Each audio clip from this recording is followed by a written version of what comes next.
Introducing Dr. Clyde Winter. And E. Come on, it's not. Introducing Dr. Clyde Winter. And E. On their name, put some respect. Yeah, yeah. I think it's time for reality check. Yeah, reality check.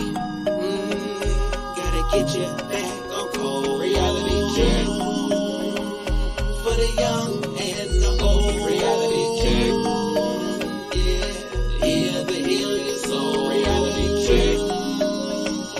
Get ready for the show.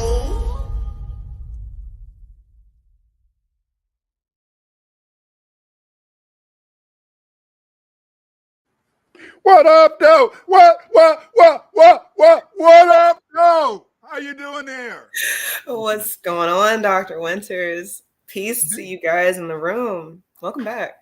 That's right. How you doing, family? I'm glad that everybody came tonight. This is it. Is that how you doing, JP? You know, the thing is that we decided that we wanted to call the show Reality Check. And the reason we wanted to do this is because I forget. But that's the reality, you know. No, family, we just wanted to kind of do something a little different, you know, bring out some information. How you doing in Infirmary Media? You know, we just want to do a little something different, a little something new. But we do need this because, see, too many people talking about the latest news. Too many people are always talking about gossip. Gossip is fun. You know, I'm not going to tell a lie. You know, I don't believe in gossip because I'm a man, but I love to hear it. I didn't say that. Please, can you cut that, Eve? That's right. Look, because I think reality is that we're all operating inside of a system that confuses us, all of us.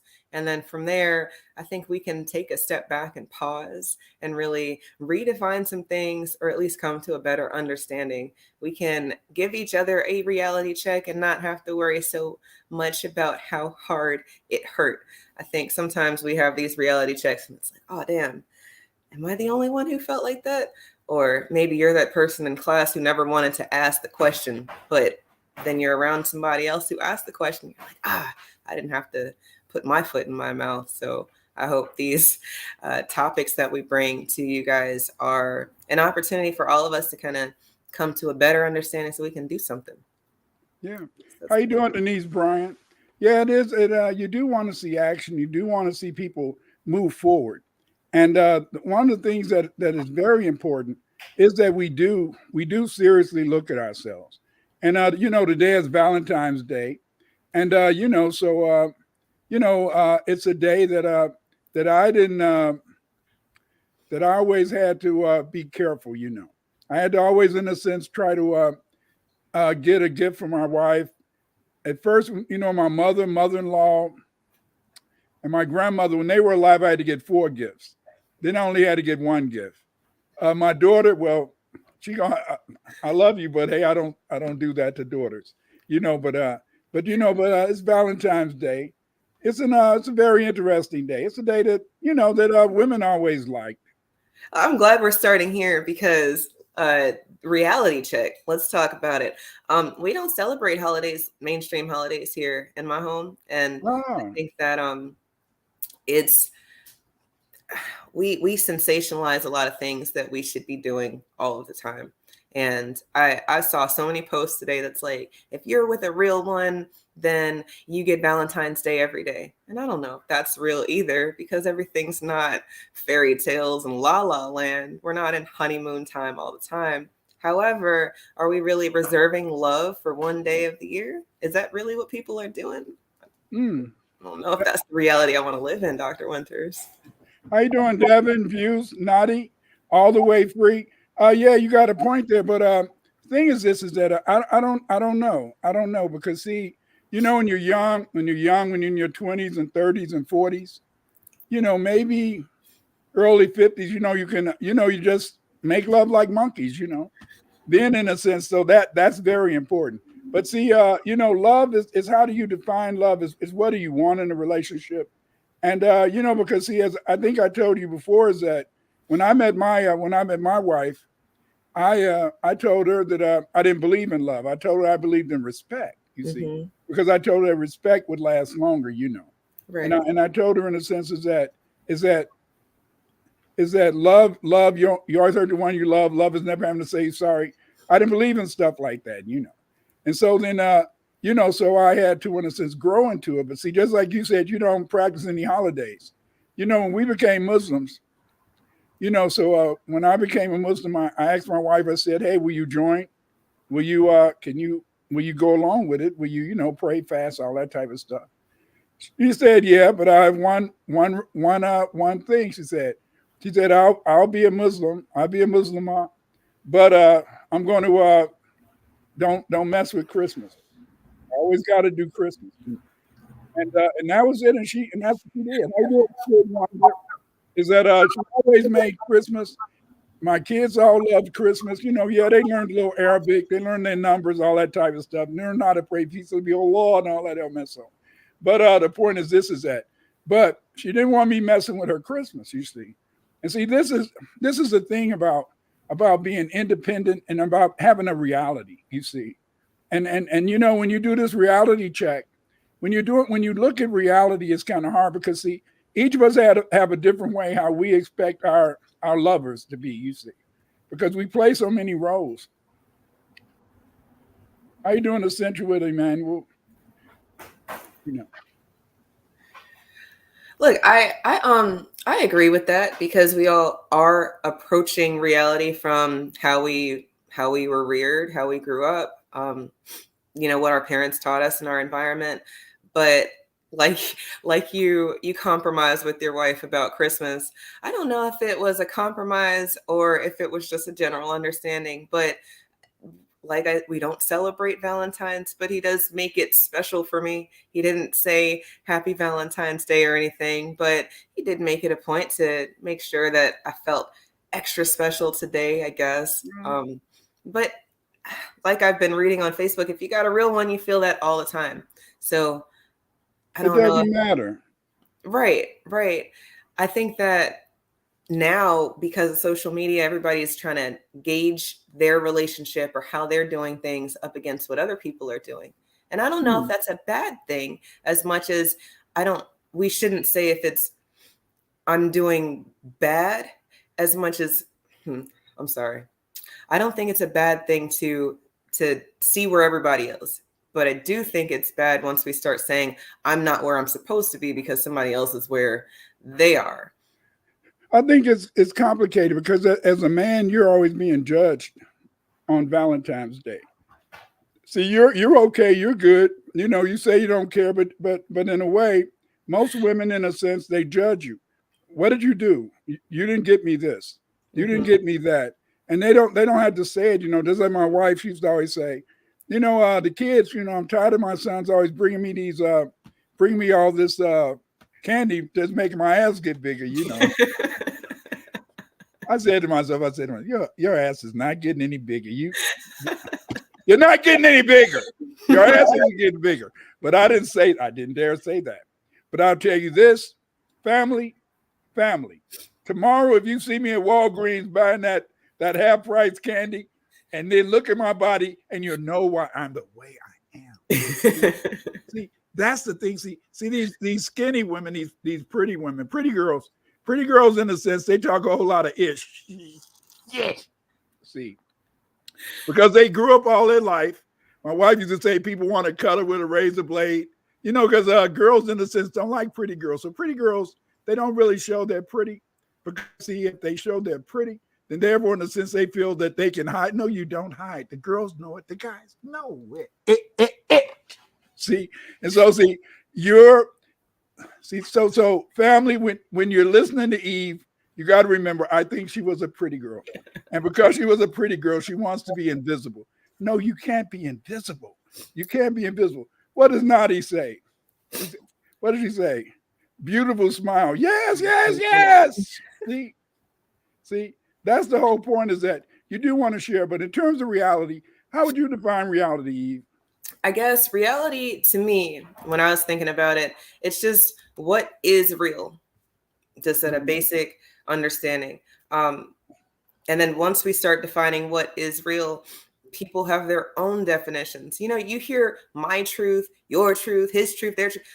That is so confusing to me, Dr. Winters, because there should be the truth and then people's perception. You know, we're gonna approach things from how, you know, how we saw it, like that car accident analogy. You know, you've got the people in the car accident, you got the witness on the corner, you got the person in the car next to you, and everybody is talking about this one accident. So are we all telling the truth? Are we all telling our side of the truth? And then what's reality? I think reality is that there was a car accident, and then the people impacted by that accident should be the ones who tell the story. From there, we get a lot of witnesses and spectators and people who aren't actually involved in whatever is going on talking about what happened. Reality is that gets messy. You know, so in other words, what you're saying is that reality is messy. How you doing, Blackbird? The Foundation, and Jonathan Wright. It That's is right. because, see, reality is perception. It's how do you perceive a situation? How do you perceive your reality? How do you perceive, in a sense, what is real and what is unreal, you see? Because, Right. see, you know, I think you made an interesting point, and maybe you could elaborate that real is what you think it is, or real can be from your family, reality. Right. Real can be what you thought. So I guess, for example, here's reality. When I grew up, I would go with my parents to vote, and we would go to whatever church had, you know, the voting booths, and we'd stand in this long line, and the whole time we're in line, they're talking about how we're not going to talk about who we voted for. Now, I'm not voting, they're voting, but we are voting, and our vote is secret. I don't know what we're talking. I don't know who we're voting for. I just know we're in this long ass line for 2 hours. And then when we finally get there, they go to separate booths and they both vote. And then the conversation never happens because I guess it's just this understood thing. Well, imagine me getting to my big age and finding out that not only are we can talk about it now, but we should talk about it. This whole secrecy of who we're voting for really is just because people are uncomfortable defining why they're picking somebody versus they're just going through the act. So to Oh, me, wow. reality was that we're participating in a system that we're supposed to, because this is what we're told to do. You know, if you want things to be the right way, then you have to follow the rules that everybody said. Well, the rules say that you vote for the president and for these different offices, but it should be between you and the ballot. And I never understood that reality, because how are we going to get things done if we don't know who all we're supporting? At least in my house. Like, Wow. essentially, my two parents could have voted for somebody different, and that would have been a cause of contention, right? Because they're saying that they're not on the same side of things, but they're both participating in the system. To me, Right. that reality was like, so maybe I should just not do any of that and just move all of that to the side. You And know, well, I grew up in Chicago. In Chicago, back my first job when I was growing up, I was 10 years old, and I was spreading out literature for Mayor Daley, the old Mayor Daley, to be elected. So Chicago about politics. My father did construction work. Although he had a union card, he didn't get a job because he was in a union. He got his job because of the fact, in a sense, that he had a voter registration card. So see, me and my family, especially as my kids got older, see, I saw my kids as an asset. I had 6 kids, and so then so when they got older and voting age, that made my house a very important house, because see, we had 8 votes. We had 8 votes, you know, and we would talk about who we were going to vote for before we went. And usually, me and my wife voted for the same people, except when Obama ran. She would never vote for Obama. She said he's an asshole, and she would never vote for Obama, you know. And I went and voted for Obama. I'm not going to tell a lie, family. I voted for Obama, but she was very angry at me because she felt, in the sense that I had a wrong sense of reality. To her, reality was is that this man came out of nowhere. He appeared. He appeared right after. He appeared right after.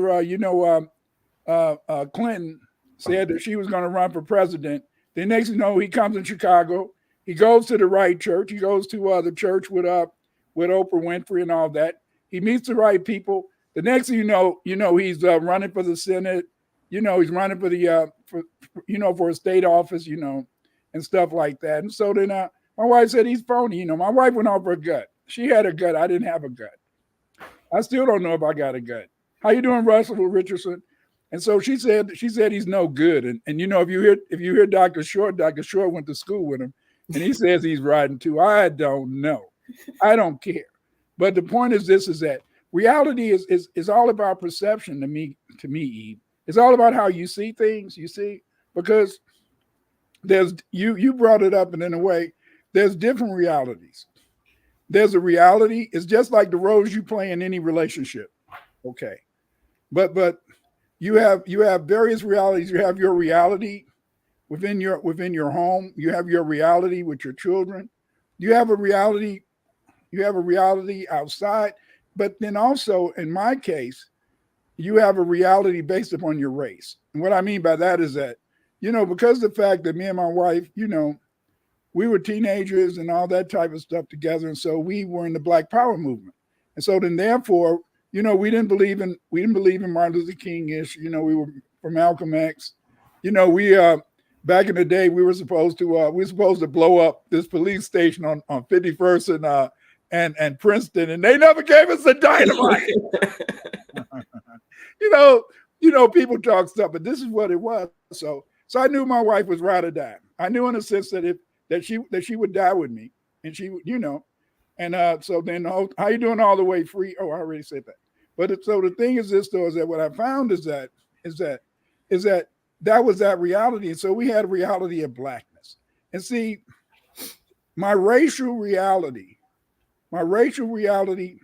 it has to be based upon what Nellie Fuller said, is that we're prisoners of war. I hated that. I did not like somebody telling me that I had no control over my wife, I had no control over my family, I had no control over my life, period, and that I was in an open air prison. I didn't like that, because the thing is that I didn't want to see myself as a prisoner of war. I wanted to feel in the sense that I had some control over my relationship with my wife and children, but I didn't, you see, and I don't, because the fact is that, like you said, is that we're like little children. We had to depend on them for everything. And this is something that's sad, but I think that my racial reality as a conscientious foundational Black American is, in a sense, as a prisoner of war, you see. But I don't know. But it's all perception. That perception is a reality when you realize that we don't have the same freedoms that everybody else does.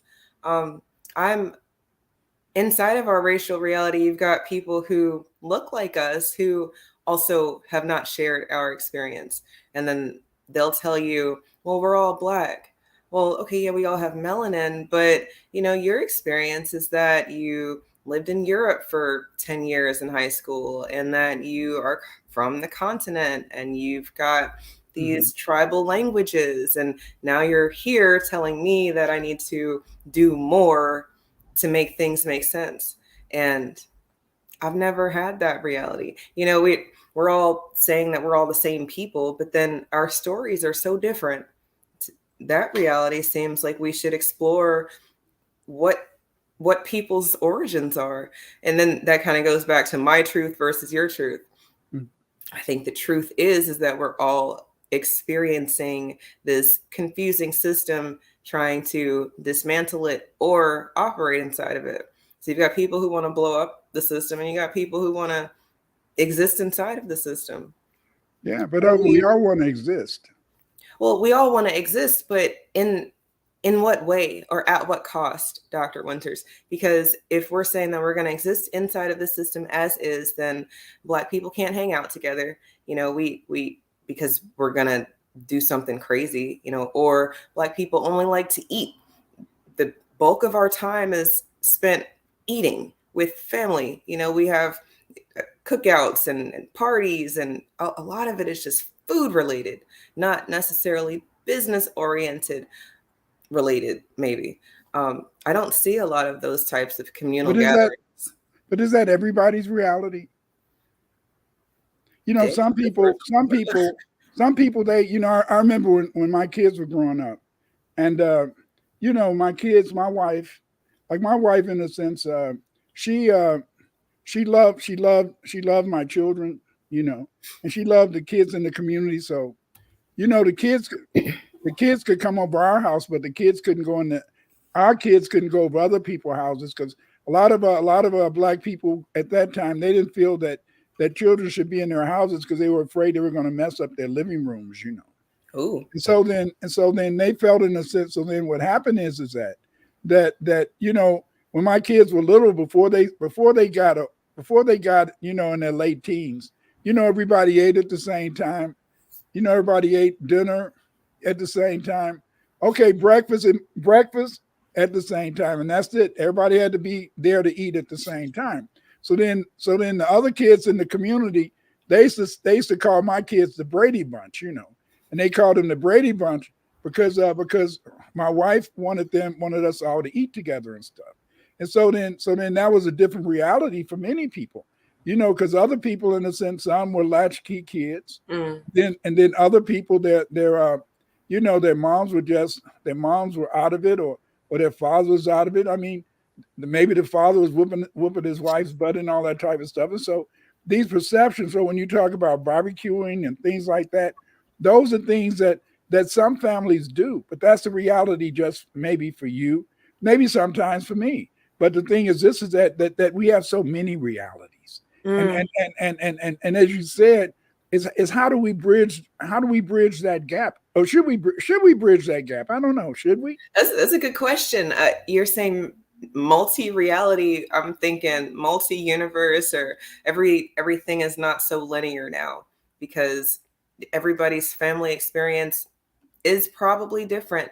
Um, I'd like to say that we try to stereotype all of us, you know, under one umbrella. And I've been trying to not do that because of what we've been talking about. Everybody's perception, we're coming at it from a different angle. And it doesn't mean that it's wrong. It just means that I can't see it like you just yet. Okay. So have you seen the picture of the 6 and the 9, right? And then I'm telling you it's a 6. You're telling me it's a 9. But you know, you flip the picture over and now I'm telling you it's a 9 and you're telling me it's a 6. So who was right in the situation, or were we both right and we just weren't able to articulate that we're coming at it from a different angle? You know. Here's a guy, he says, Amir Laster says, I have my black woman. I don't have to do cuckoo crazy out here. I love you, but I think you're lying because every woman wants to see a rise in a man. Either he's getting an erection or he's arguing. They want to see one or the other. I'm sorry. You may be different. I think don't incriminate yourself. You may be different, but in most cases, in a sense, most women want to see a rise in a man. Most women, in a sense, they want to see that their man is paying attention to them. You know, Lady Tillman, how you doing?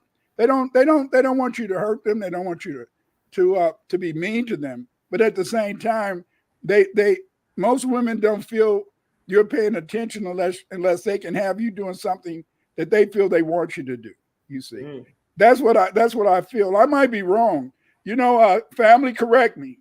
Amir Laster, you can correct me anytime you want. You may have one of those beautiful women who don't want to put you through stress. One of those women who don't really care if you let them know how beautiful they are. You know, you might have one of those women that when they pass gas, you don't snip up your nose. You got the best girl. Mine wanted to see a rise. Bruce is laughing at me in the chat. I agree with you, Dr. Winters. I think that women do like to see their man all masculine and doing something. But then what does that look like? I think again we are going to have to approach some of these situations with caution because what I think is the best form of asserting your masculinity could be scary for somebody else. Yeah. I was we were talking, me and my guy, we were talking about when women get hollered at, like if the girl goes to the store and a guy at the store is like, hey, hey, you're cute or whatever, I want to talk to you. If she's by herself, maybe she just smiles and kind of keeps it moving. But what about when she's with her guy? So then what does her guy do in that situation? Is he going to get all big and macho, or is he going to, kind of put him down, in a way where it doesn't seem so aggressive? And I think I've seen it happen both ways.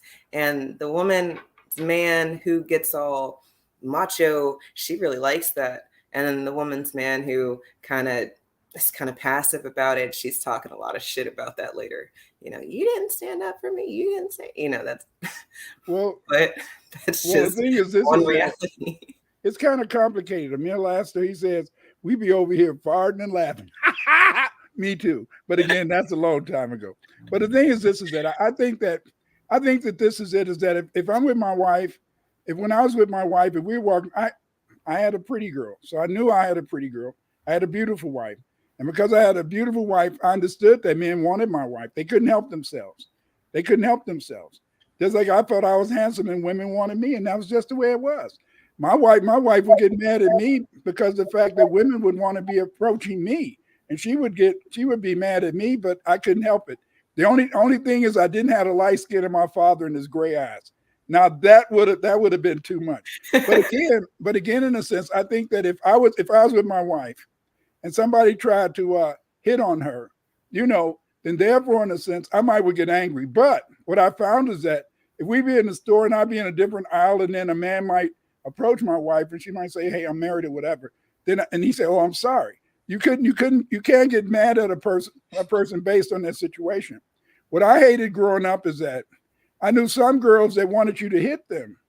They wanted you to hit them, and that showed them that you loved them. I didn't ever like girls like that. I didn't want to be bothered with them. Because see, the thing is this is that, I felt in a sense is that that wasn't cool. Russell Richardson said most women are searching for a man's Achilles heel. A man's Achilles heel is if he loves his woman. If he loves his woman, he's baked and done. You see, and why is he baked and done? Because see, his whole reality in terms of how he relates to his woman is based upon, in a sense, how he felt about his mom. If you love your mama, you can't help but fall in love with your woman. You see. If you got some people, they don't have game because they don't have confidence in themselves. Then they want to beat a woman down, or they don't understand that they have to listen. See, our problem is that our fathers sometimes, like my father used to say, you got to watch out for them old sapphires, and so then in his eyes, I know him and my mom and my dad. I feel they loved each other. But they loved each other in their own way. And I felt I loved my wife in a different way. You know what I'm saying? And so then even when you talk about your guy, your partner, you see, it's very important to see, is that it's how you perceive things. It's how you look at things, See, but the point is this, is that if you marry a pretty girl, that comes with the territory. And you can't help it because see, most guys are afraid of pretty girls. And when I was growing up, I was in high school. So like I may have said this, I followed my brother around. He was Mr. Ed. And he was known on 47th Street, And so then so I wanted to learn how to talk to girls. I said, Ed, can I follow you around? Yeah, follow me around. So I followed him around. He said, here's your first lesson. If you ever need to be taken care of by a woman, you find a nurse, a teacher, or a beautician. Those women will take care of you, no questions asked. So then I said, I got it. And then so I followed him around, and then I said, hey, I didn't see you doing nothing special. He said, it's nothing special. He said, to talk to a woman, you just talk to her about everyday things, you see. I said, damn, that's why that ugly guy got the pretty girl at school. because he's ready to step up to the pretty girl, because see, most pretty girls, guys are afraid to talk to them. And since guys are afraid to talk to him, a pretty girl will accept the ugly guy. They say, damn, at least he paying attention to me, you know. You see, That's rich. Yeah, it's the truth. That's why ugly guys have some of the prettiest women. You know? They care. They can stand to stop for a moment and listen to what we're talking about. Now we're all smitten because he's listening. Yeah, because he's listening. Because remember, the pretty girl has a hard time. You know, ever since she was in second grade, the other girls wanted to mess up her face. The other girls wanted to mess up her face. If her mama braided her hair, the other girls wanted to mess up that hair. You see, and so then the pretty girl, what she has to do is she has to pretend that she's invisible. I'm invisible. And see, when she pretends most pretty girls don't really believe they're pretty, but they know they're pretty, but they don't believe they're pretty, because if they were pretty, why are all the other girls against them? Why don't the guys talk to you? You know, and so then it's complicated. But what I found in a sense is that in terms of trying to face your reality, so you face your realities. Facing your reality is very hard. It's very hard because see, just like you have that racial reality, then you have to have that family reality, and that's where the problem comes in. Because see, there may be some people in your family who you may not really want to really, in a sense, associate with. There may be some people in your family that you can love them, but you don't want to be around them, and so that reality can cause problems for you in terms of trying to relate to your your siblings or your mom and dad, maybe, you know. I can see that. On your dad's point about nurses, beauticians, and teachers. Oh, that was my brother. Your brother is definitely on to something. He lived off a lot of women, I tell you that, but he retired as a policeman, and he married a teacher. There you go. See, those service roles are definitely something to pay attention to, fellas. Just so you know, Ed might have been on to something, but what you're talking about with regards to listening to us or listening to women anyway, maybe that's our Achilles heel, and then y'all have the same one. As soon as you find one who will listen to you or who will make you talk about you, well, now, I guess we talked about this last week. Well, you know, she's interested in me. She cares about what I'm saying, or she's made me think about different things. And these thoughts that I don't know if I would have had these thoughts if she hadn't probed me. And then you were talking about the reverse, you know, probing her and searching the deepest thoughts of her mind and just kind of getting in there and not going anywhere. But you won't let me in. Women won't let you in. Because we know what that means, though. Once you're there, now I can hear you when you're not talking. You know, once you're there, now I can feel you, and you didn't have to touch me. So it gets very spooky, I guess, because reality is that I've allowed you to enter me, and you didn't really do that just yet. It gets real.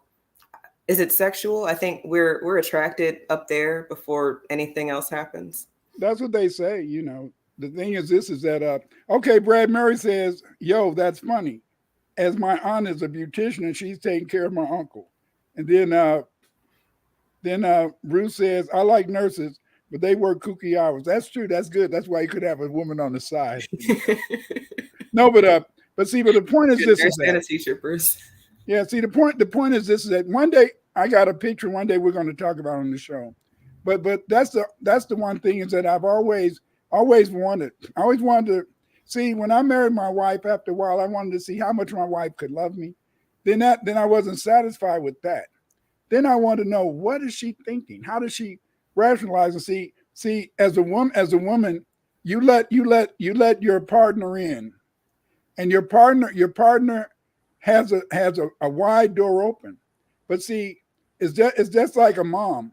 A mom, her sanctuary is the bathroom, because that's the only way that she can use to get away from her kids is the bathroom, you know.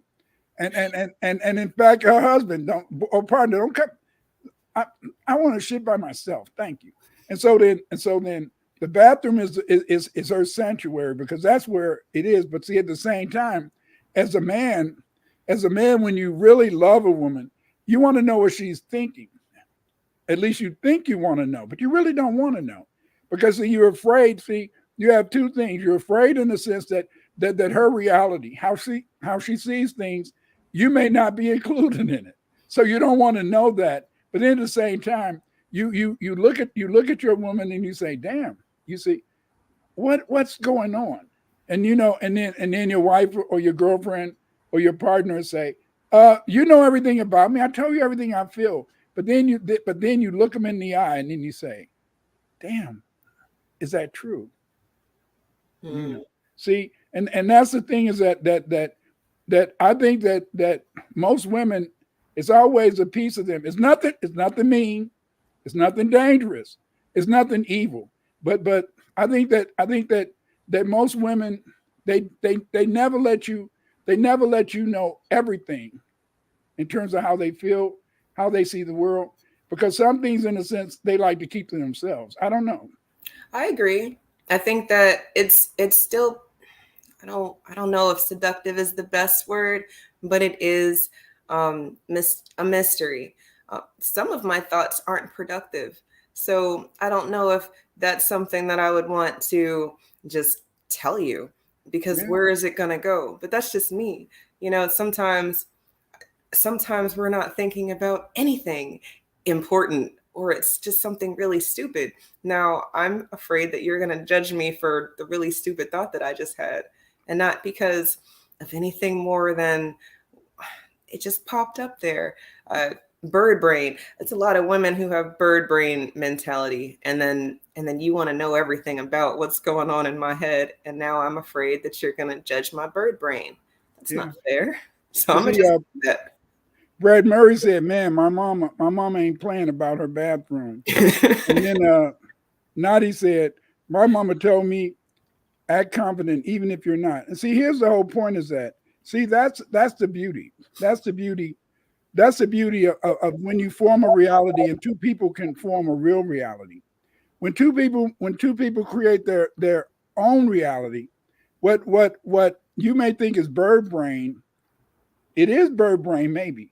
But then again, maybe it's not. Because see, remember, the thing that allows you to get along with your partner is that you build a reality in which you don't look at everything that he does, and he doesn't look at everything that you do. Because see, if you looked at everything that your partner did, you definitely wouldn't be with him. You know what I'm saying? Because right. I mean, that's what you were talking about with the farts and stuff. Like, some things are just, I mean, y'all will accept us because we're yours, so, that's mine, she stink over there, but that's mine. Or I can't smell her farts or whatever. But like the bathroom, some things are just not sexy, or it's just private. So if I start sharing all of my intricacies, well, now we're in a very critical land, because my perception is that you're supposed to accept me across the board, whatever. But what if there's a pet peeve of mine that I'm doing or that I have that I know you don't like? Well, do I change it or do I just not share it with you? But how do you know that a person doesn't like it? See, some people play their part. See, some people play their part. See, a real smart man, he'll know when his partner wants to argue. Sometimes he'll go along and argue, and other times he'll say, I don't feel like it. I want to, And so then a lot of times your partner, in a sense, she knows that what is the best reality?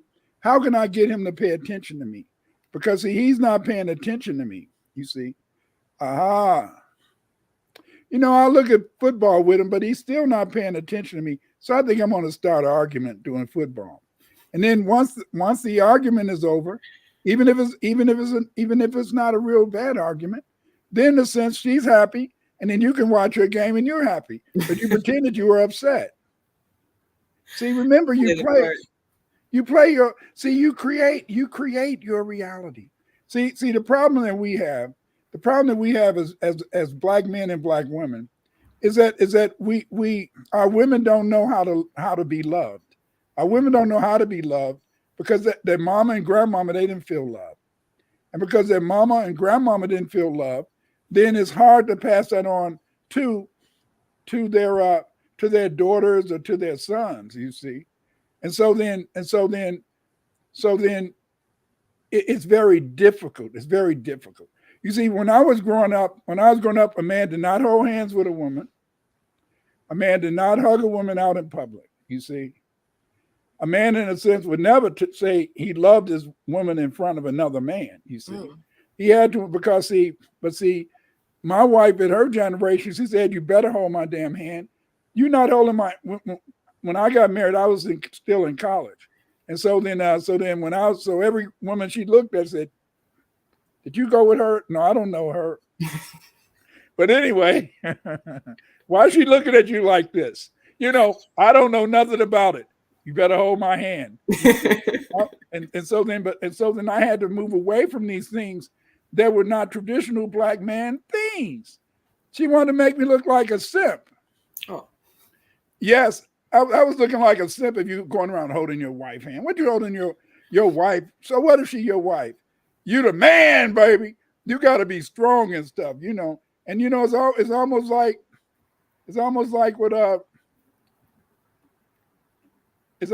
what Brad Murray said, like the quote from The Italian Job. I trust everyone. It's the devil inside them I don't trust. Not sure if this goes with the discussion at hand. Yes, it does go with the discussion at hand, because most of us don't understand that it is the devil inside of us. It's a little voice. I always tell my kids. I used to tell my kids is that they would say the devil made me do it. I say no, the devil didn't make you do it. Maybe you did it yourself. Because see, in your reality, you're talking about something that's outside of you, but in reality, there's something inside of you. I said, remember, when you be in that store and someone says, and a voice says, why don't you pick that up, Clyde? And then you say, no, I'm not going to do it. Then that second voice will say, go ahead and grab it. You see, that's you. See, that's you. And so then the point is this, is that you always had to regulate yourself. You always had to, in a sense, understand is how you perceive. How do you perceive a reality? You see, how do you perceive your wife? How do you perceive your, your partner? And I think that people always make decisions. One day when I came home, and my wife, she was in the kitchen. She had her shoes off and she was grabbing stuff with her feet. I said, baby, why are you grabbing stuff with your feet? She said, well, what if I lose my hands? I might still want to cook you dinner and stuff. So I want to be able to use my feet. I said, okay, that sounds logical. And it was logical. You say it was logical. But then in a sense, but at the same time, you say you hope that never happens. Mm-hmm. But see, that might be what you're talking about, having a thought that's kind of silly. It is. That's hilarious. That's exactly what I'm talking. Yeah. And then not that you walk in and she's being monkey-footed, and just opening cabinets with her toe. Yeah, but that's the whole point. See, the thing is this, is that I want my wife. I never said I wanted my wife. I want my wife. And see, because I want my wife, I want her now like I want her then. I never say want it. I always say want. Because see, when you want something, you can't live without it. When you want something, you have to have it, you see. But then some people say, well, why are you acting like that? That's just a woman. Yes, but it's you said it earlier. It's your woman. It's your possession. You see, I used to tell my wife, damn, you only cost $10. She said, fuck you. I said, well, that's what the marriage license cost back then, baby.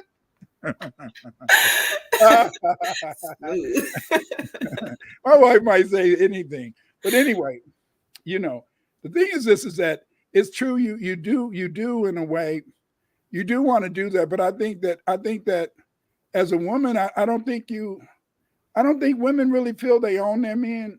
I don't know. No. My perception, and he's around here somewhere, so I'm sure I'll hear about it later. But no, I don't think we have that ownership aspect as much as we want to. But that's why we are insisting on the hand holding, And we're insisting on these opportunities to feel like we're yours, because if I can't, tell everybody that you're mine, then everybody needs to see that I'm attached to you, and then they'll make their own reality from there.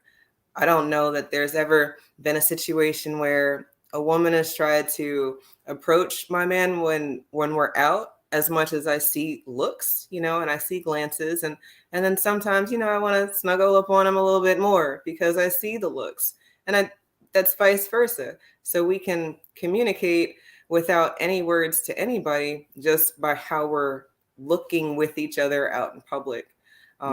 Reality is that until somebody comes up and approaches us and says, or tries to hit on one of us or whatever, we're just existing together. And it's not about I'm his or he's mine, as much as the world sees us, period. It's us. There's not one without the other. Well, in the 70s, in a sense, you did not do that as a black man. You didn't go around holding hands. White people held hands. White people would kiss in lockers. You didn't do that, and that made you look like a simp. Bruce, yep, Dr. Winters, they're like this, that, this. But we want to chill. That's true. But the whole point is this: is that it's all part of the relationship. See, that's the fun of the relationship. See, most of us don't really understand. See, because most people don't want to take a chance, because see, we're always inventing our realities. We're always inventing realities, and see, most of the time we're afraid to go too far. And see that even in our relationships with our partners, we're afraid. And see, that's why the longer you be with somebody, hopefully you'll become less and less afraid to be who you are. Even though as a woman, you never really let your man know everything about you. It's always some sort of mystery. And then you might say, damn it, that nigga know everything about me. What the hell is this? But then maybe it's in the man's mind. Maybe it's in our mind.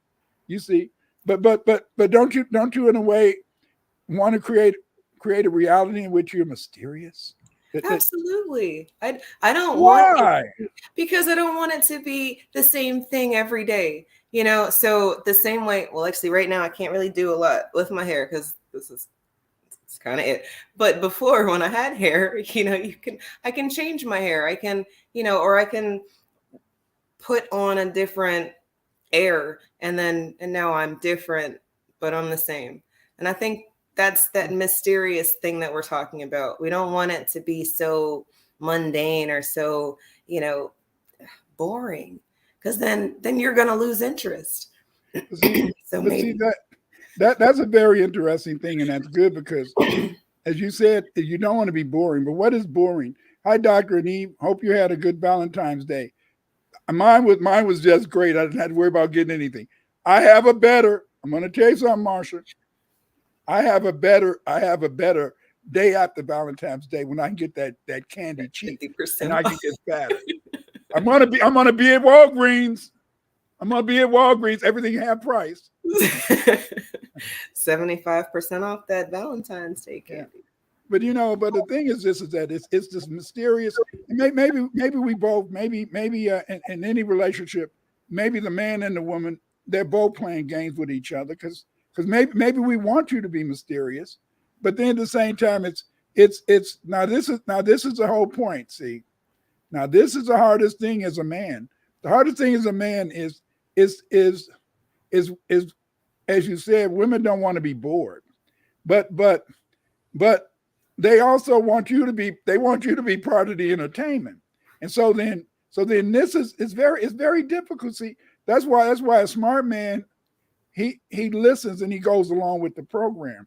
Because see, if you don't go along with the program, what you end up doing in a sense is that you end up being lost. You end up being lost because it's allowing, to me, a really smart man who finds, in a sense, a partner, what you want to allow your partner to do is to feel free.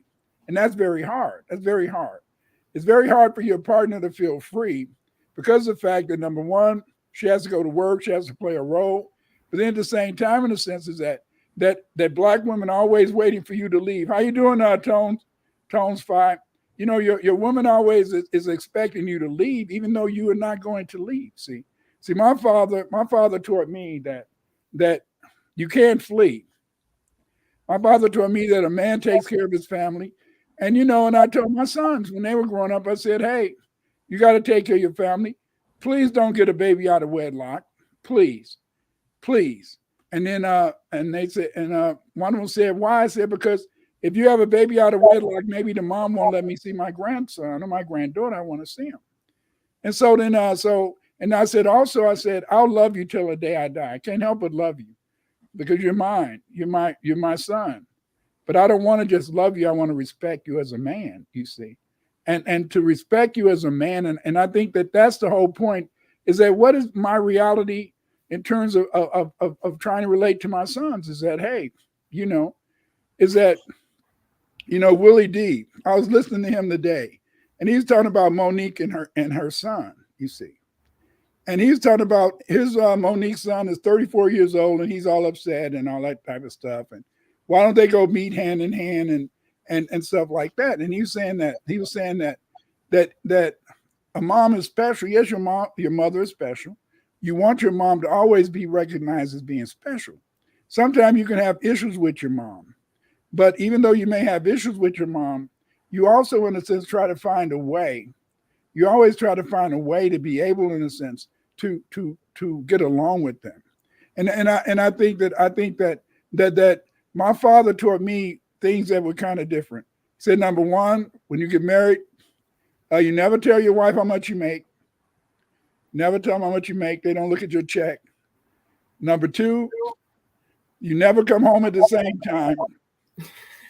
Never come home at the same time. You always come home at a different time. And I said, why do that? He said, because see, if you come home at different times, then your wife won't expect you to be home at a certain time, and then she won't be worried about you. Or you could be out,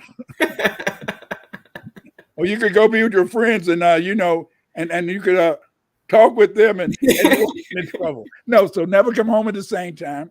Never let your wife know what you're checking.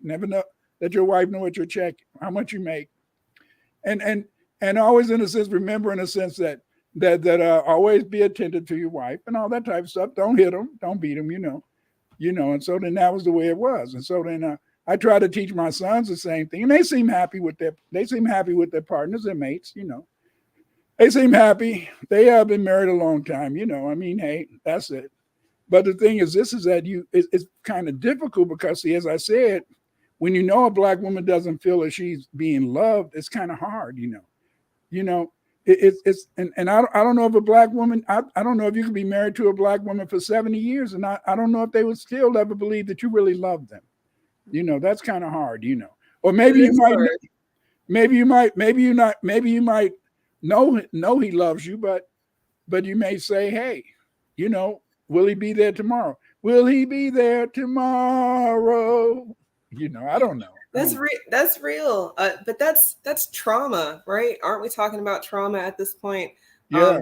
Our story is so painful, and what we've had to go through as a people, and all of our family being disrupted or taken away or mushed together with other families. We've kind of been a people who've been able to pull from all sorts of different areas and then make a reality, which is what we've been talking about tonight. We've been talking about creating a reality. So if our past story is that our families were all separated because of this interruption by the bad people, dominant society, then now we would have an opportunity to correct that. We would pull from where we wanted to, because that's what they keep telling us that we're doing. Our families are not going to be together. Well, now we can make our own family. So, or the black woman doesn't know how to feel loved. So, well, now she has an opportunity to tell you, well, I want you to hold my hand in public. I know that that's not something that you're used to doing, but that will make me feel better, comfortable, safe. And then you show your daughters that, and then she sees that. And then now we can add on that. 2 generations of seeing mommy and daddy hold hands doesn't mean that daddy's a simp. It means that daddy cared enough about how mommy felt to do something he didn't want to do, or do something he never thought about. But see, it's popular today, but in the 70s it wasn't popular. In the 70s that wasn't quote unquote black manly. Dorville, how you doing? What up, though? Today the bag is more important than the morality. Your word, honesty, and accountability to our group. In a way that's true, but it's not true because see, men still want to take care of their women. They still want their wives. If their wives work or their partners work, they still, in a sense, don't really care about that. But it's necessary. It's necessary because that's how you get along. But I think that the most important thing is that it's building your own realities. And you see what I said, realities, and is that there is no one reality because everything is based on perception, you see? Because as I told you earlier, there's that racial reality. Then that's relationship reality. And then that's your reality with your child, just like when Monique and her son is mad at him. My mama used to always say, she said, y'all lie. Why y'all lie on me? When kids get grown, y'all start lying on me. And I'll tell my kids the same thing. Y'all lie on me. I didn't do that. And then in a sense, but then sometimes they'll tell me stuff and I did do that. I forget. See, that's the whole problem is that usually your first child has a hard time because you don't know what to do with that creature. Mm-hmm.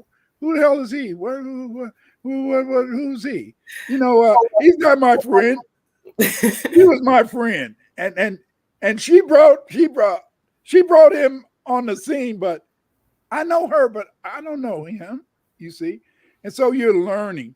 You're learning. That's why the first child has very good language skills, super language skills. You see, if you have a baby within 2 to 3 years, that second baby is not going to have good language skills.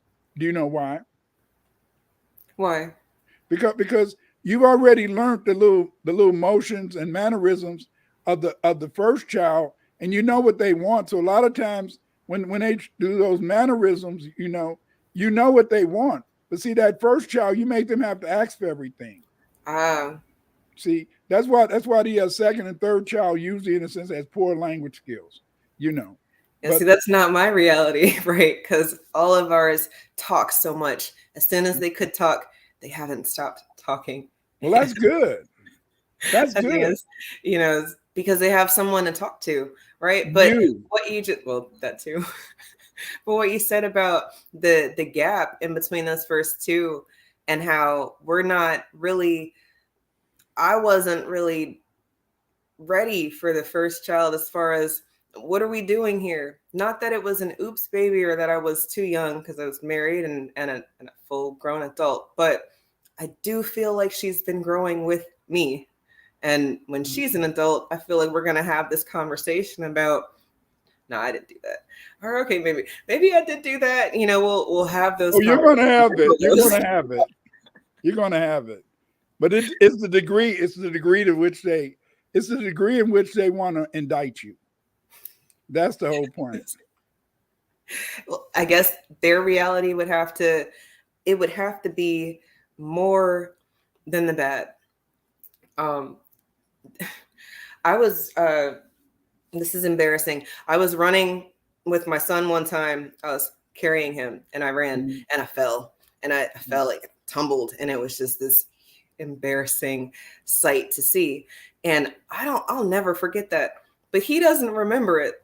And it's so funny that we have these memories where they absolutely remember something that I don't necessarily remember, or I will remember something that is glossed over for them. So, is reality that none of it happened or that it all happened and it affected them differently? So then, we're creating reality every single day.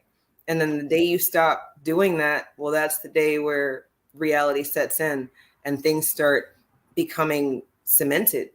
How they felt about that one thing. If you don't do anything to change it, well, that reality is going to be what's set in stone until something comes and triggers it or challenges it later. Yeah, well, see, I had to break away from my mother and them and the old folk. Russell Richardson said, they know when you love them, Dr. Winters, Perhaps they don't feel worthy of the love. Maybe they don't feel worthy of the love.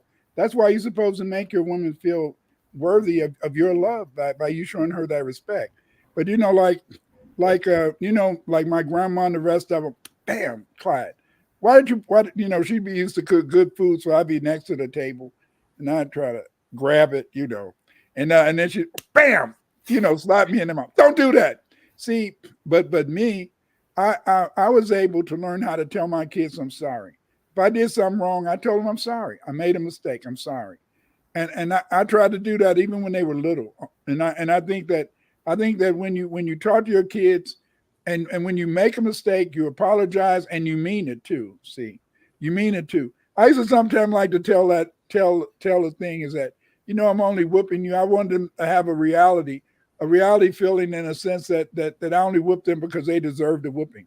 So I would say, I don't want to whoop you, and it hurts me to whoop you. And it does hurt me to whoop my child. It did hurt me to whoop them. But the whole point is that they forget I was at work. So how could I know that you did X, Y, Z when I was at work? So your mom had to tell me, but no, they never put it on mama. It's always daddy being mean. And so when you create these series of realities, see, family, we're always making these realities, and each one of these realities is different. We're going to take a little couple of minutes, and now so Eve can tell you about some of her products. Did you want to present, Eve? Yeah. Look, so you guys, please check my site out. You got to present again. Yeah. You took it down. Let's go like that. justeveagain.etsy.com. You can check me out there. Check us out there. We've got a bunch of different little trinkets and things, but today I really want you guys to check out the hoodie. If the math ain't mathin' for you the way it is for everybody else, then maybe you can say it with your chest. I think when it comes to creating our reality, we have to be very bold about some things, because if we're not, then people will do things and then we won't have any say, right? Mm-hmm. I think that when we are creating reality, we have to think about what we're doing it for. Earlier, do we really? We do, right? You said that your man needs to not come home at the same time every day, keep us on our toes. We should be ready for when he's home or when he gets here. And I think that reality says that you are preparing me for life, because who knows what's going to happen? Expect the unexpected, So I guess I can kind of rock with that. And then inside of that, creating our own reality means that he's doing a whole bunch of different things so that I can be home, because there's a bunch of women's reality where they are not home at the same time that I'm home. Not that we're not all working, but I get home way earlier than a lot of women who live in the city, because they have to work 9 to 5 and I don't. And our reality is that he's allowing me to do that, but that means that he's got to do all of these other different things. So, we meet in the middle. And yeah. So that's why the home is so important. And that's the one thing I can say is that I was always happy at home. I mean, I wasn't happy at work, but I was always happy at home. My wife always made it happy. But see, the thing is that, your partner, your wife, they pay attention to you for the first 10 years. Then after the second 10 years, then they start having questions. And then in a sense, you have to have explanations. Mm. See, I understood when I got married. Because I learned a lot from the wine heads. Yes, I learned a lot from the wine heads. And I learned in a sense is that I knew that when you get married in a sense, you're your partner's first God. I know family out there, you saying Dr. Winter's talking crazy-ish. But most of the time, when you get married, and if your wife is really crazy about you and you're crazy about her, she sees you as her first God, you see. And so then, usually we do something to mess it up. We do something in a sense to let our partners know that we have feet of clay. We kind of ruin the reality. this happened to me, and I know I've said this before, and I'm going to bring it up again. So then one day I came home and my wife, she was coughing. My wife was usually kind of a little sickly a lot, and so I came home and she was sick. She was sniffling. I don't feel good.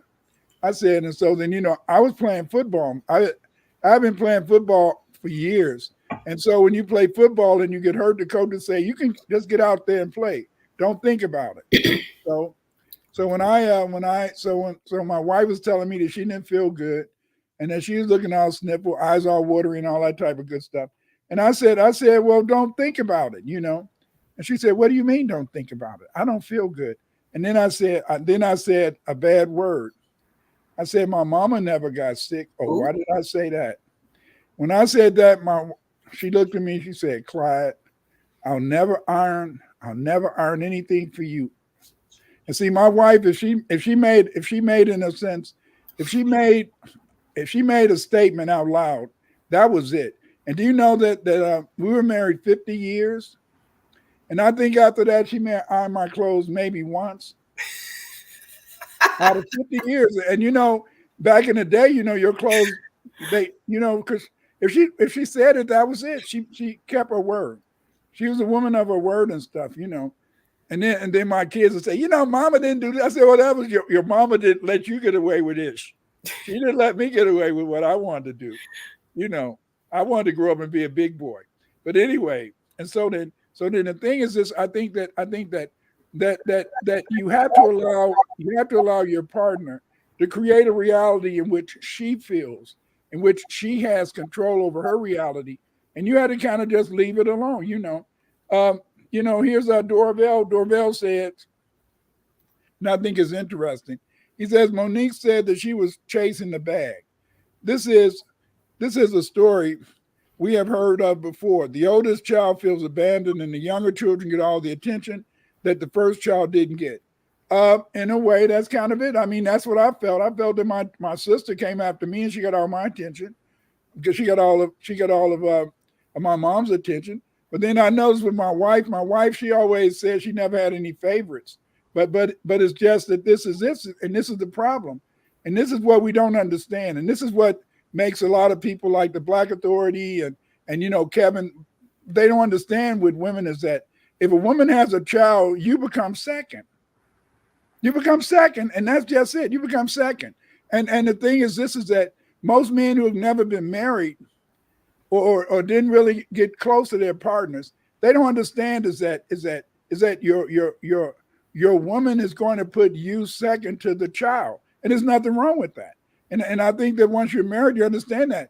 I mean, hey, and when they breastfeed, the baby is right in the middle, and you just sit there and look like a chump. But that's life. That is real. Dorvell, yeah, chasing the bag. I agree with that. And it's sad because I guess it's what we were talking about earlier. That first child, depending on when they get here, some people have their first child and they're still babies themselves. So I'm not talking about that one as much as they're lumped in the group too. That parent is learning how to be a parent in real time. I don't care how many books people have told me that they've read, because in real time, that actual parent experience blows the book out the water, because there's no one size fits all for any of these children that we've made. I think once you realize that, then things get a little bit easier, because you can start creating realities for each child that you've got coming up. I guess I'm aligned with your wife and how she didn't have favorites. However, I do have favorites. I have a favorite 4-year-old. I have a favorite 6-year-old girl, and I have a favorite 6-year-old boy, and I have a favorite 8-year-old, and I have a favorite 11-year-old. Or I'll say, you're my favorite oldest child. Well, I only have one. You're my favorite youngest child. Well, I only have one. So then you do have rape. People start to do that. And I like that they get to feel special. They are special in that one. You make them all. Mm-hmm. You make them all feel special, even though you do have a special. But you make them all feel special. But you do have a special, but you're never going to say it out loud. Marsha Byron says, yes, I think women are insecure even when they come off hard and independent. Yet they may be insecure, but you love when you're out courting, you love hard and independent women, because hard and independent women, you don't feel guilty when you quit them because you feel they're hard and independent and they'll be okay. Right. That's right. They didn't need Yeah. it. That hard and independent woman has already told the world she doesn't need him. So he doesn't care when they're done, because she set out in the relationship letting him know that she's got it. Mm-hmm. That's so messed up though, because it's a learned behavior. We've learned that we have to be strong and that we have to be able to do all of these things, when reality is that he was doing it just fine on his own. I'm so angry about that reality, Dr. Winters, this feminism reality. So the reality of our sex, and then what all is involved in what we have to do or accomplish as each gender. But now there's a billion different genders, or people can be whoever they want to be. So reality is that you were a 42-year-old man who feels like a 9-year-old girl. That can't be reality. That's got to be something else. But it's his reality. It's his reality. Because see, what I found is I don't believe in feminism. A lot of people, I get in arguments with some men. They say that that black women are infected with feminism. It's not feminism. It's that their mama told them you can't trust a man. Their mother told them you always got to keep working, and their mother told them that you got to be prepared in case, in a sense, they leave you. And so then, therefore, in a sense, they're always afraid. You see, but it didn't come from them reading the feminism book. It came from their parents.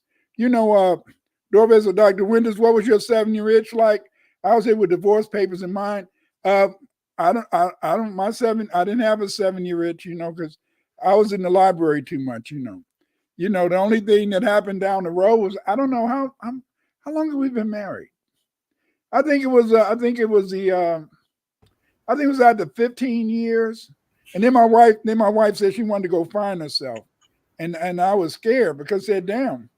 I said, you already got me. What you got to find yourself?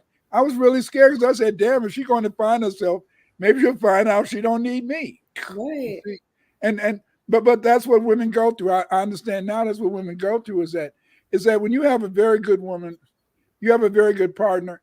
And most of the time when she cleaves to you, a lot of times after so many years, your partner starts to feel, maybe I've been doing a lot of shit he wants me to do. What about me? You see? And the thing is that maybe it's not, maybe you haven't been doing a lot of stuff. Maybe you have been doing your own thing. But the point is that I think that sometimes women start to think that they haven't been really being all that they think they want to be, and that somehow you've been holding them back. And so they get this idea that they want to find themselves. Like I look at a lot of videos because I don't have nothing to do. So I look at YouTube and they all show these videos where these women were married 25 years and then they get a divorce and then they say they want their husband back. And because it's, your husband wanted you. Those other guys out there, they don't know you. So what if you're beautiful? You can be beautiful. Like I always tell my daughter, and I'll tell anybody, you can be the most beautifulest woman in your world. If you marry a cheater, he gonna cheat. That's just it. That's just it.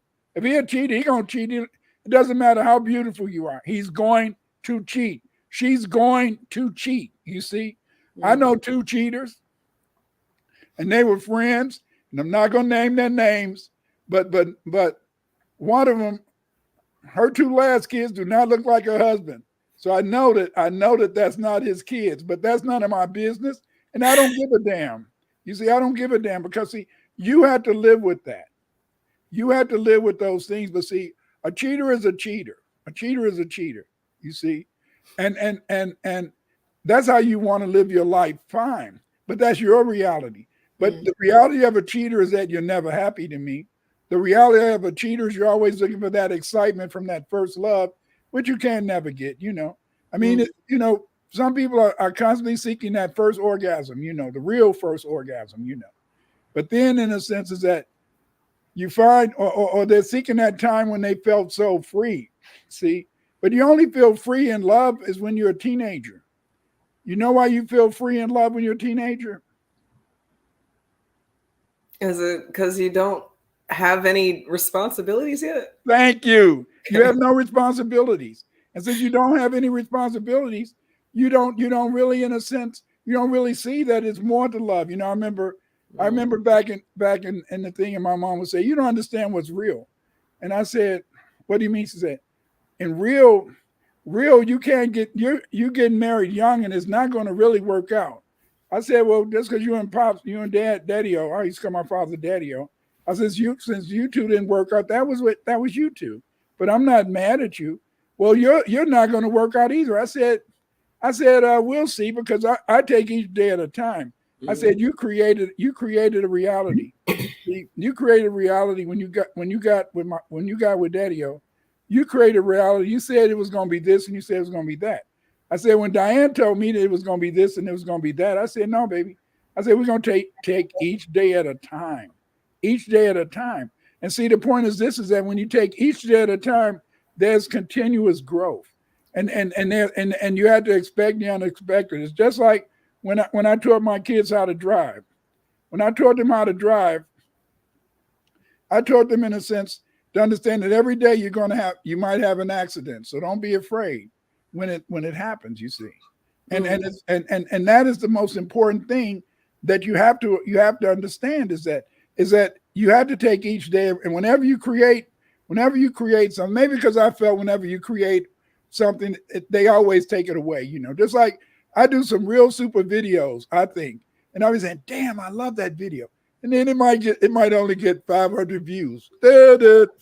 But then I always like to think about Tina Turner. And what did Tina Turner do? She said that she hated What's Love Got to Do with It, but it became her most important song, And Russell Richardson, you're absolutely correct. All parents have a favorite, however, they love all of their children. That's true, you see? And the point is this, is that you find is that each one of your children, like you said, Eve, earlier, what you said, each child's individual. Why did you say that? Even though I know it's true. Oh, because they need to know that they are it, to me, I would, I think it's because of that conversation about the favorite child. So many parents are comfortable showing the favoritism. They might not say that that's their favorite child, but you can see it in how they're treating the child. And that was always something that I wanted to make sure that if I had children, that they all felt that. And I wasn't sure how it was going to look, but as we've had children, they are all my favorite, and they all have different things that make them my favorite. And the fact that they're all their own unique person and how they're approaching life, just as an 11-year-old or as a 4-year-old. And I see them, their own unique personality, trying to come out. So then it's up to us to foster that. And then it goes back to something you said earlier about the man recognizing that once we have a child, that he's second. Yeah. But to me, if he's putting us first, then we're all first. It's just, I guess a time and a place. That's how you see it. That's my reality, right? That's right. So, that's a woman's reality. That's not my reality. Well, because in your reality, what you said is, I'm nursing. So now that's my breasts. Breasticles are no. I had them first. That's my breasts. Get out of here. Go ahead. I'm sorry. No, but that's exactly what I'm talking about, because he's putting me first. Because look, you're not going to nurse for me. So now my mastitis that's about to happen because you don't want baby, that we're all taking a hit right now. So that get them out the bed. The next step. Yeah. But I want to go back to what you said about our first God. That first 7 years, the first 10 years, we've attached or clung on to him, and everything he says is bond, and we are enamored, and we are following just blindly sometimes. So when that first child happens in that first 10 years of us looking at you as the be all end all, well, now we've got some disassociation, because this little baby who doesn't have any say on anything now has every say on everything. Right. My bathroom time, I don't have my bathroom time, it non-existent. Maybe if we're out in public, I can have private bathroom time, but I can't go take a shower and not expect somebody to come knock on the door and ask me for something. It doesn't matter. From when they were little babies crawling around to now, and they can actually ask me for things. I don't have private time unless everybody's asleep. So then I'm thinking about that first 10 years, the second 10 years, and now am I finding myself? Because who am I? I've been yours, I've been theirs, and where do I exist? And if he hasn't done a good job of making me feel like I matter or whatever I want is important, well, yeah, she's gonna want to find herself. Because who did you get attracted to? Because I've learned these behaviors over the past 20 years. I've learned you. So now I'm a little version of you. But that's not who you got with. You didn't get with me like you got with me like me. But and now I don't remember who she is. But see, that's how the woman feels. And you're absolutely correct. But see, the woman has forgotten that over the years, because of the fact that she didn't want to be bored, that she in a sense provided for a partner different sides of her. And so but I think that you're absolutely right. I don't think the woman really evaluates herself. I don't think the woman really looks at the relationship and looking at it from a perspective. I tell you this, me and my wife, we were married 4 years? We're married 4 years. And she said, "Clyde, you're really terrible and mean." I said, "What do you mean? I don't hit you. I don't yell at you. I don't curse you. I don't do any of that stuff." I said, "Well, you're mean." And she said, "Okay, you say that. Let's I'm going to be you and you be me." I said, "Yeah, let's do that." And so when she was me, I said, "That's not me." She said, "That's you." And that helped me. That helped me to maybe say, "Hey, maybe where you're coming from, Clyde, you think you're right, but then that's the whole problem. You think you're always right. You think you've got everything there." And she said, "Your biggest problem is you never listen. You don't listen. You see, you don't listen." I said, I was listening to you." She said, "I could look and tell you wasn't listening to me. You got to listen." And that really helped me. That made me a better partner. You see, I know families saying, "Why do I keep saying partner?" I keep saying partner because see, marriage, being married is more than just that word married. It's just like children are more than that word children. Your wife or your husband should be more than the word husband or wife. You're trying to be friends.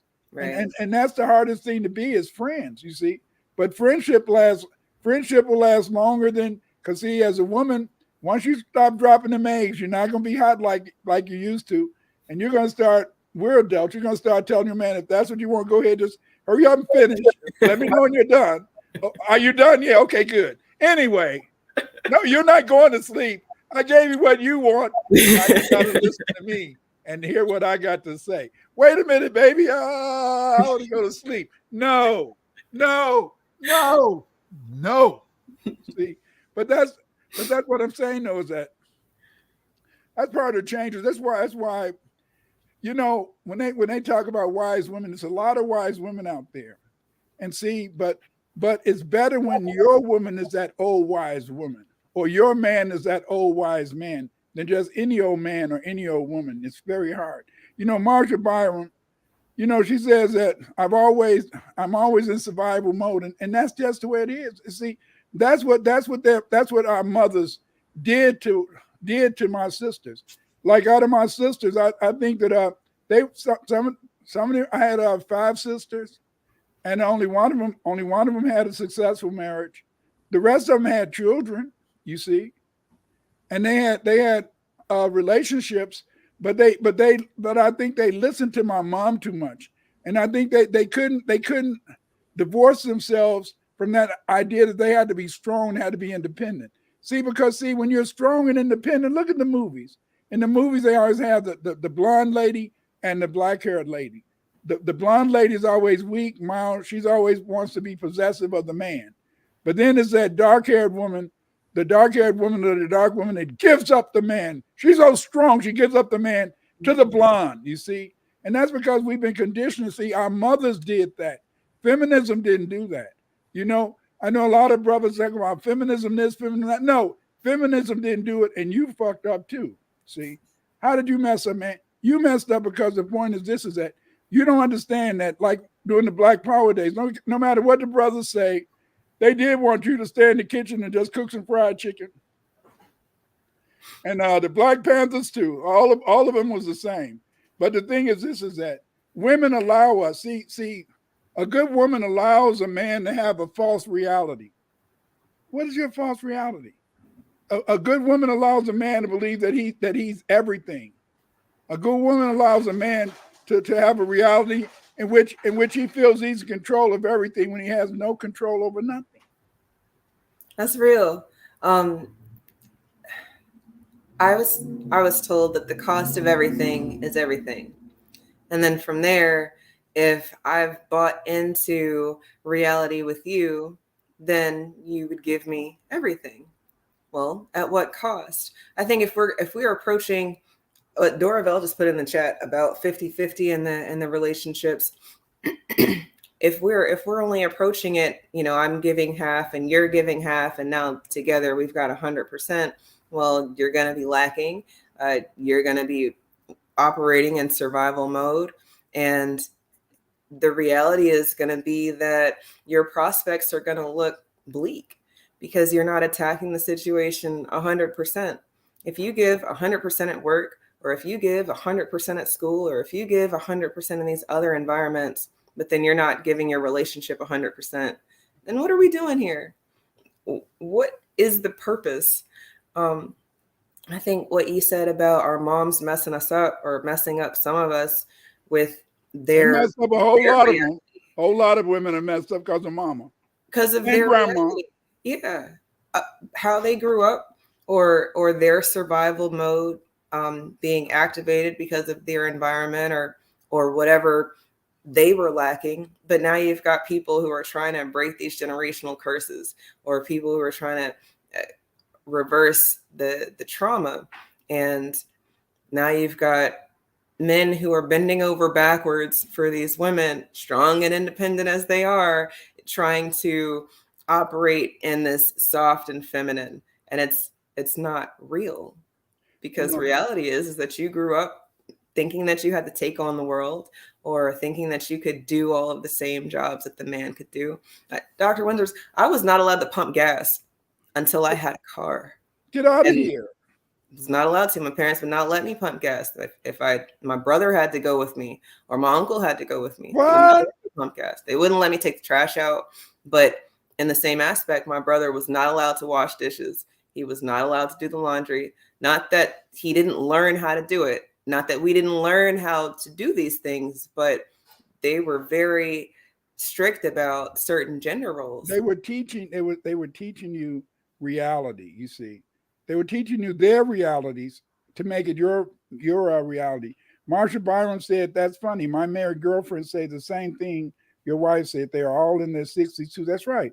A lot of times, in a sense, the thing is this is that you had to allow a woman the freedom and stuff. But let's go back to that. How did you feel not being allowed to pump gas or do things like that?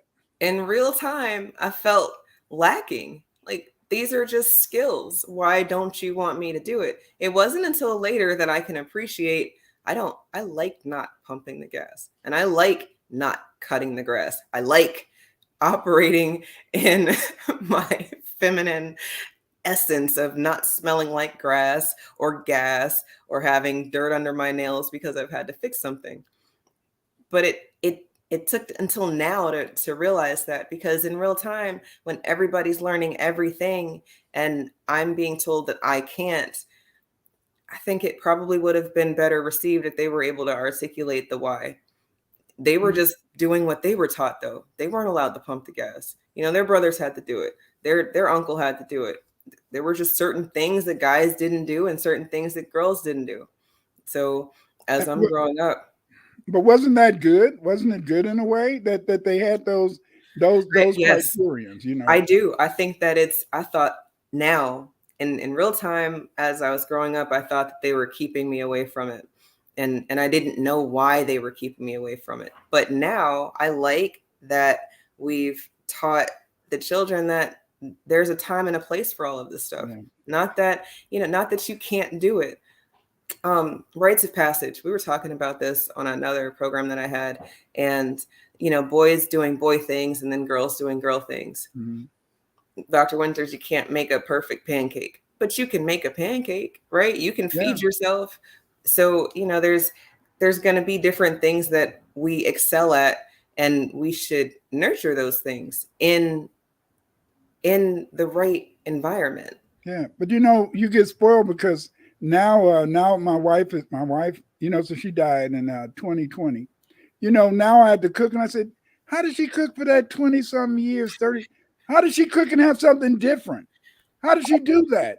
And it's hard for me to think about what I want to cook every day, and I have to cook my own breakfast, blah blah blah blah blah, and all that. And so then you get spoiled because you expect your wife to do these things, and you expect your partner to do this. But I think it's very important. And see, you brought up a very important point in the sense is that your mom, she taught you not to do it, then you learned how to do it later. But then today you enjoy maybe your partner doing these things because, see, in a way, that's why get married? Why get married? Why get married to somebody if you're not going to expect them to do something different than you did before? Right. You know what I'm saying? Something different than what you did before. Dorvell was talking about the download, and he's talking about please use a different word than men building over. In this day, this is a major relationship problem, the download.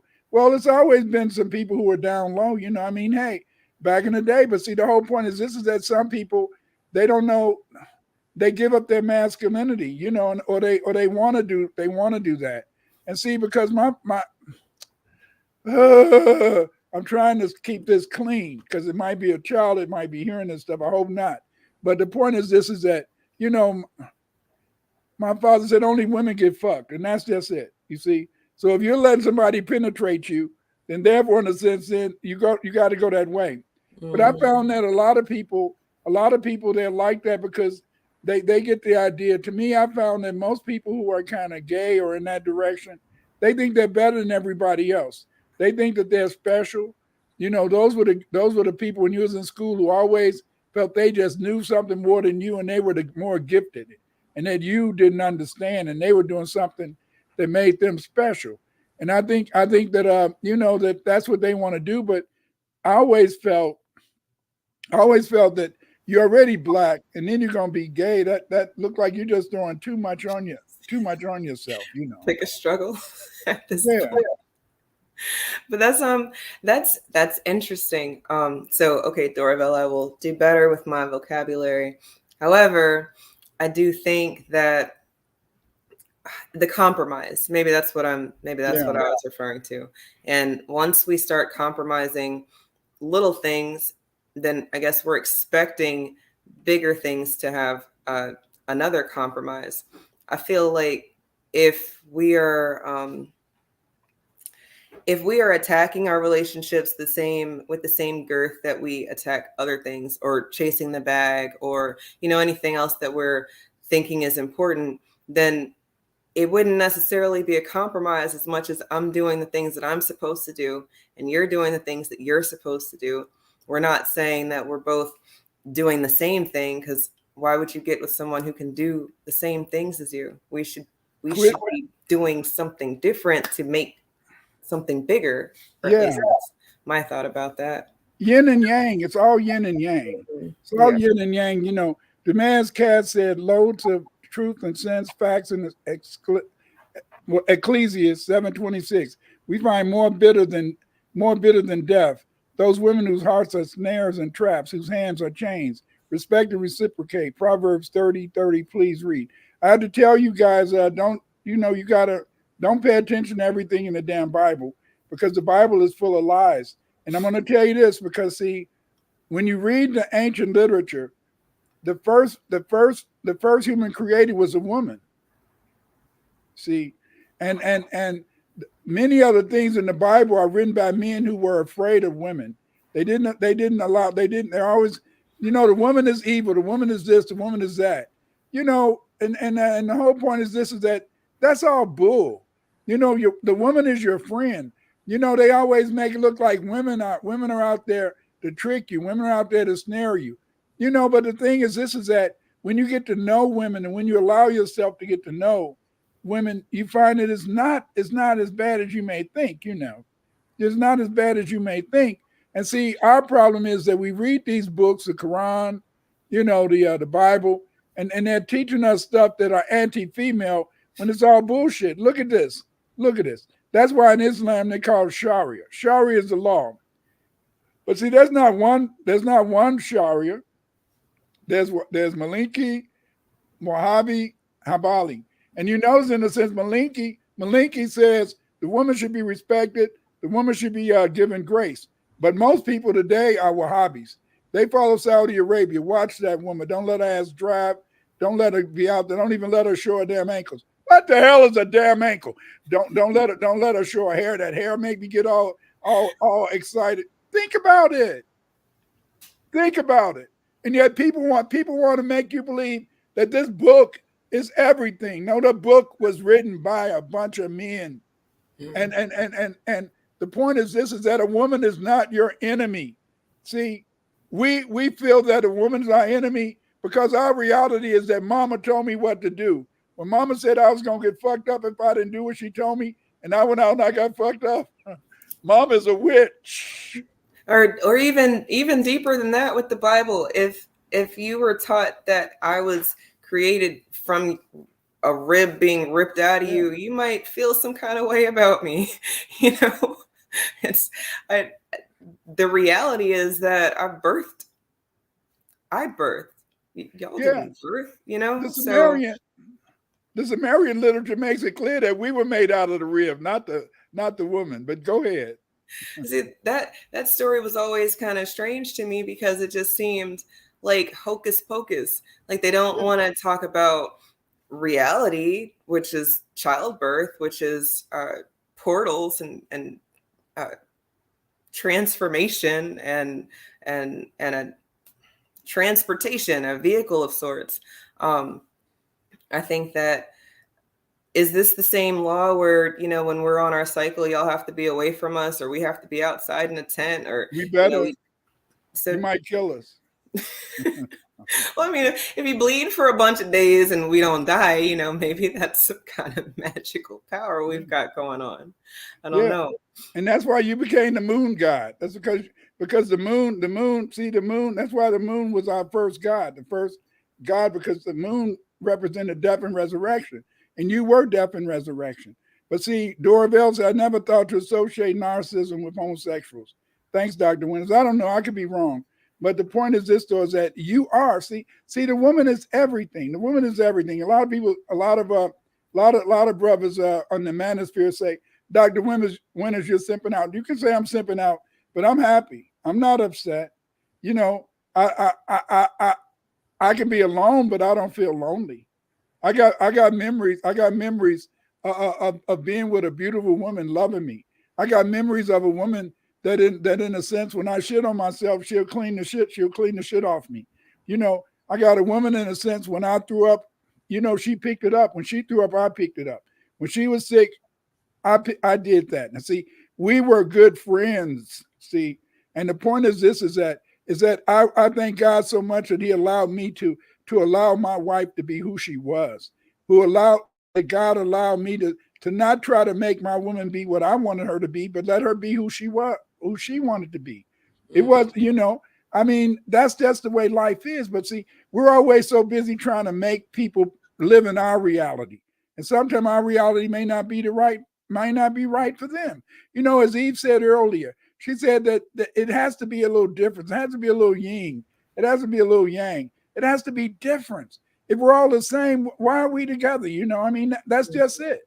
That's just it, And that my wife, she was even tempered. I want to go kick your ass. What the hell? I can't do it all the time, but that's me, you see. She might say compromise.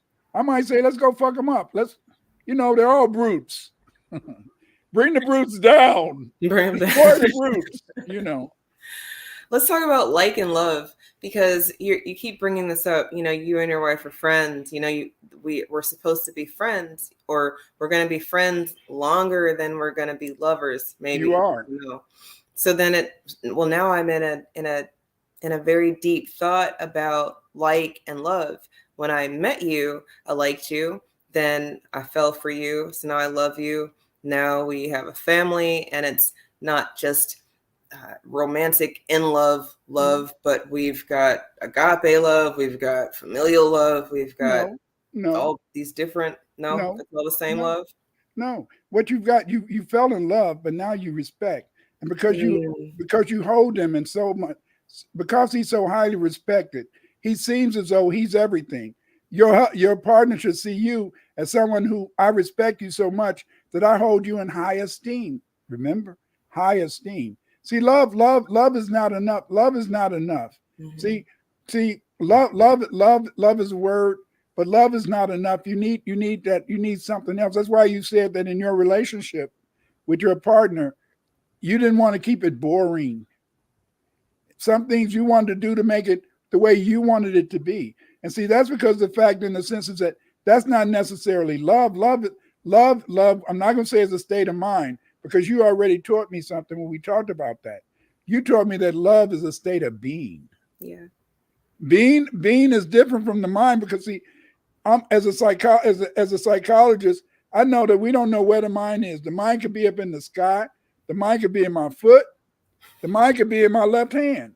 Or the mind could be just to the right of me, outside of me. We don't know where the mind is. I know where my brain is, but we don't know where the mind is.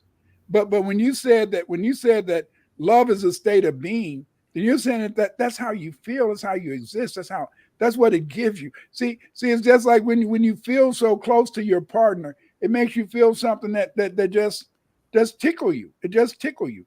You know, you can't express it. You know, when I wrote my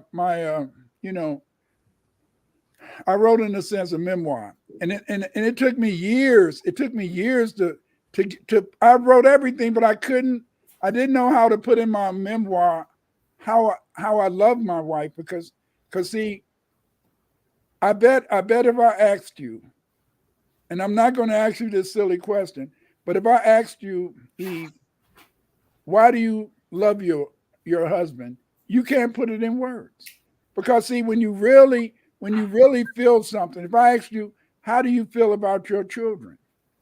You're a good mom. You couldn't put it in words, because see, there's some words that don't exist, and English has a very rich vocabulary, but it's some words that we can't really, in a sense, use to express how we feel.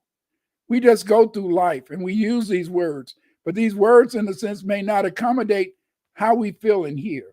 And see, because our realities are always changing. Our realities are so dependent on our perception, you know. I think that when we're talking about the reasons why, you're absolutely right. Once you start trying to put it in words, to me that's fake. I really do try to exist how I tell everybody.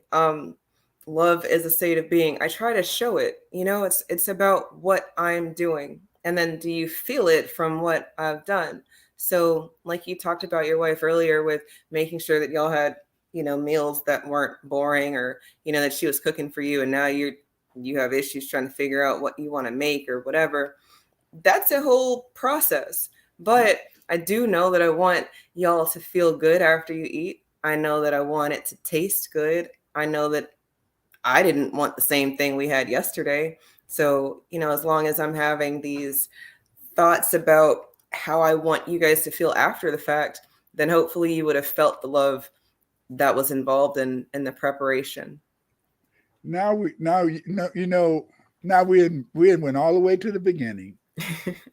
Because when we began this discussion, Eve, you brought the fact that we're always eating. And see, that's the whole point. I remember my mom, in a sense, my mom and my grandmother, they never told me that they loved us. And when I talk to other people in their 60s and 70s, they tell me that their moms and grandmoms never told them they loved them. But they always showed you love through the food they made. Like my mother would make me rice pudding. I love that. My auntie, every Christmas she would make me a caramel cake, and then and so then you always had these memories of those females in your life who wanted to make you feel loved, and it was through that sharing of the meal, that sharing of the bread, and I think that this is very important in the sense is that we don't allow, and see that's what I'm so happy I allowed my wife to be who she was. Like you said, your husband allows you to get off work and you're home early and you can talk with your kids, and that's very important. And see, that's the thing that I really loved is my wife talked with my children, and and then my son, one of my sons, I was saying, damn, I said, I want to be with your mama. I don't want to be here. And they said, well, just stop that. I don't want to hear that, Pops. Just stop it. Well, I said, I do want to be with your mama. I didn't expect to be here by myself. But then he said, but he said, well, Pops, maybe you're here because when you were younger, all you did was spend your time doing research and researching this and research. Now, you spent a little time with us, but maybe now in a sense with mom gone, then you have more time to spend with us. And I said, hey, well, maybe that's true. Only God knows. Only God knows. Only God knows. But the point is this, is that, G says that men bleed, they die. Women bleed, they give life, from Gerald. You're absolutely correct, G. That is the truth, you see. Women bleed to give life. And see, that's the whole point. And see, that's what a real man understands. When a real man gets away from his feelings, when a real man gets away from talking with the fellas and talking to his father don't know shit anyway. I love the hell out of Daddy-O, but some of the things he wanted, I got out of college. I went to my auntie. You always got that fast auntie, And I said I played football. I got good grades. I graduated with 2 degrees. I'm married. I take care of my family. I said, why Pops, why Daddy don't really, really act like he's happy about it? He said, because you didn't get any white sex, go with a white girl when you was in college. I said, that is so silly. But see, I understood he couldn't go with white women growing up, but that was wrong. Why are you holding me? Why are you not giving me my due, showing because I didn't have a white girl in college. I could have. They threw themselves at me. I was super bad. But I mean, the damn thing is, that's not what I wanted. See, and this is the hardest thing. I think this is so true, and you don't know this until it comes down to. I had surgery. Doriel said I had surgery in my arm and couldn't wipe my butt. My wife wiped my behind, and I respect the hell out of her for that. That it is so true. I remember my wife. When my wife, she when her cousin told her that her mother and father were never married, and so then I said, well, I've been doing that because your mom always called your father daddy, and I said, as a historian, I know in the 1940s that's what people would call, they kind of man, daddy. White people they may call the mom might call, but see, most time when you're married, you call your husband by his name. Mm-hmm. And so then she had a nervous breakdown. And so then I was really angry at her. I was really angry at her because she had a nervous breakdown and she didn't want to get out of bed, blah, blah, blah. She was just so sick and stuff. And then the following year, my parents did something to me and I had a nervous breakdown. And then I said, damn, why do I have to go through this? Why do you sometimes have to go through things to know how other people felt? You know what I'm saying? See? And then that's when I learned that my mother told me a big lie. And you know what that lie was? The lie was that she said that God doesn't give you too much that you can't handle. That you can handle. And I said, that's a lie. That's a lie. You just live through it. It's not that you can handle it. You just live through it. Mm. See, you just live through it. When somebody break your heart, damn hell, your heart is broken. Right. Damn. I don't care how old you are, your heart is broken, but you just get through it. You just get through it. Then the first, like my mama growing up, she used to always say, a man never cry. So I only cried 2 times. I only cried one time before my wife died. I cried when she was in the hospital when she had a busted appendix. And then I cried when she died. And then I spent a whole year or 2 years crying every day. Every time I heard a song, every time I looked at this, I can't stop crying now. Oh. See? But the point is this, is that I used to want to cry so I could release, but I couldn't cry because the whole point is this, is that wasn't manly, you see. But now is that it's to know the love, that I experienced. What can I say? And then when I talk to my kids, and then they talk about the love of their mom and what their mom gave them. And so then, and the memories that they have. And that's the most important thing. The most important thing is creating a reality for your child, a reality in which they have good memories. He said, yeah, y'all used to take us to Great America. Y'all used to take us, to Six Flags. You used to take us, in a sense, to the museum, and we went as a family, We used to go to McDonald's as a family, went here, there, that, this, that. And that's what life is all about. And that's what you have to do, family. You have to, in a sense, create dreams, create images. And even you want to create relationships between you and your partner so that y'all can have something to live off after they're gone, Well, I agree. And thank you, Dumez, because we appreciate you guys being here with us for these conversations. When y'all add to it, it helps. I know it helps me think. I think it helps Dr. Winters as well. And then we can bring you thoughts that I wasn't necessarily going to talk about tonight. But the reality is that if we don't have these conversations, then I won't have those thoughts. And then I won't be able to articulate what I've learned to the minis tomorrow. I like learning. And I think that as we get comfortable creating, then we can do more. I feel like we're a stifled people. Like our racial reality is stunted because we're told that we can't do all of these different things. Even like we were talking about at the beginning with Mr. Fuller, and Black people can't congregate because it's not productive, or we don't have these productive communal activities outside of eating. But then we've talked about where that might come from. And if this is the biggest form of love or affection that we're comfortable with, or that we could do without feeling some kind of bad way about it, well, now we would just need to take that activity and expand it.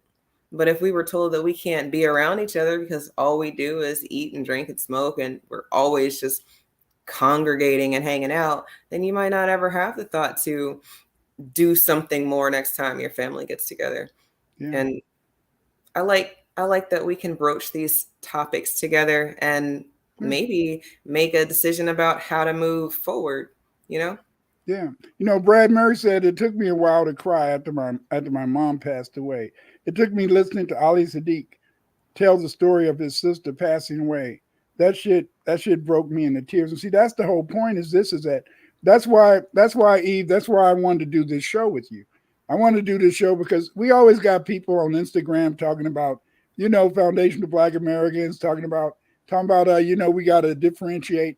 But what about just what is your reality? Let's check your reality. What is going on? And that's what we need to talk about. And that's what we're trying to do here, family. We're trying to talk about those things that are common, those things that are associated with you.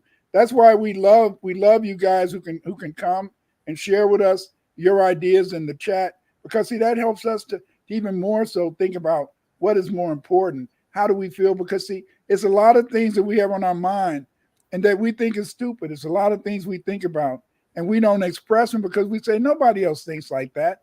You see, but a lot of times we do. We have the same ideas. We're not all a big nigga. We got different opinions. That's true. But I think one thing that I can agree with Amir, he said, explain my life to a Karen. Nope. Yeah, that reality, some people might take on that reality of trying to explain their experience to someone who is not going to get it. And I feel like that's a whole task when there are people out here who've shared the same experience, and, y'all can get together and make something more. And yeah, people are definitely afraid of honesty. Look, Doraville, if you have to say you don't know, then are you a man? Because right now society is telling us that men are supposed to know things, and then they're also telling us that that's toxic. So Yeah. we're operating in a toxic environment where y'all are supposed to be able to lead because of what you know, but we're supposed to do it on our own. But see, those comments come from people that have nothing to do with nothing to do with us, nothing to do with our culture, nothing to do with who we are. See, we've been conditioned. We've been conditioned as a people. Foundational Black Americans have been conditioned to believe that we don't have a culture, and that's because everything we do, in a sense, everything we do, they take it away, and then because they take it away, over time, our children and other people believe, in a sense, that that that that wasn't our culture. You know the biggest reality. Do you know that the American Caucasians, white supremacists, they committed ethno genocide against a people that don't even know that they lost everything, Mm, and they didn't even kill them off. And you know who that is? That's the foundational Black American. of They course. made us. They made us. They made us. They made us forget about our Aboriginal heritage. They made us forget about our Black Irish heritage, and they told us that we were all just Africans. Hmm. And so then they were able to commit genocide because they told us in a sense that we were just Africans.